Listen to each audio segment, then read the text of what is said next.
Diet start చేసినప్పుడు మనం చేయగలమా? లేదా? ఇంట్లో వాళ్ళని చూసుకుంటూ, మనం సపరేట్‌గా కుక్ చేసుకుంటూ, ఎక్కడ నీరసించిపోతామో, చేయగలమా? లేమా? అని అనుకుంటూ ఉంటాం కదండీ!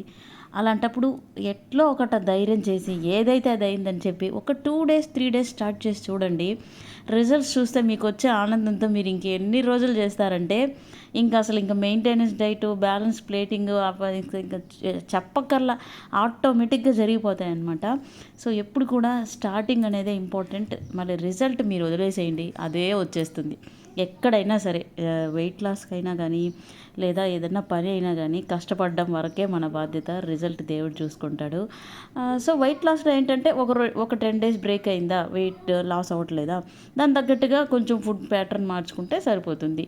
సో, ఈరోజైతే నేను చాలా క్రేవింగ్స్‌గా ఉన్నాయి. బయట తినాల్సొచ్చిందనమాట. సో, అందుకే మార్నింగ్ అంతా లైట్‌గా తీసుకుంటూ ఈవినింగ్ ఇలా తీసుకున్నాను. Thanks for watching.